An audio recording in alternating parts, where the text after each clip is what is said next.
Alors là, on va voir le mouvement du lying barbell row à la maison. Donc, on va faire bien attention déjà.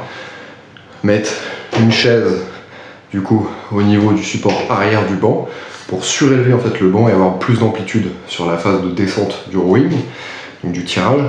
Ensuite, deuxième étape, c'est qu'on va mettre un cran au niveau du banc. Donc, en général, le premier cran de chaque banc, c'est 30 degrés. Donc, le premier cran, on l'active pour que la planche soit à l'horizontale, enfin vous voyez qu'elle est un petit peu inclinée mais elle est quasiment complètement à l'horizontale, très légèrement inclinée, c'est ce qu'on veut. Et une fois qu'on est dans cette position, on va venir alors déjà mettre les haltères au préalable sous le banc, tac, comme ceci, bien se positionner comme ça à califourchon sur le banc, hop, on vient poser le buste bien stable, là on a les haltères préalablement disposés au sol.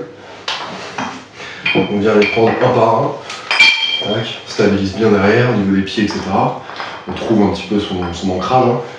Et là on vient venir tirer donc, les haltères le plus haut possible, en faisant bien le mouvement d'omoplate, hein. C'est d'abord les épaules, ensuite les coudes et ensuite les omoplates à fond qui sont contractés, vraiment en 3 étapes.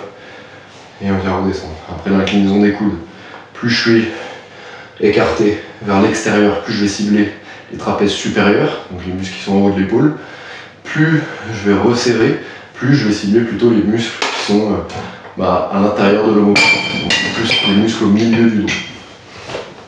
Pour remonter, pareil, je me remets à califourchon dans cette position, pied au sol, et là, je viens sortir du banc.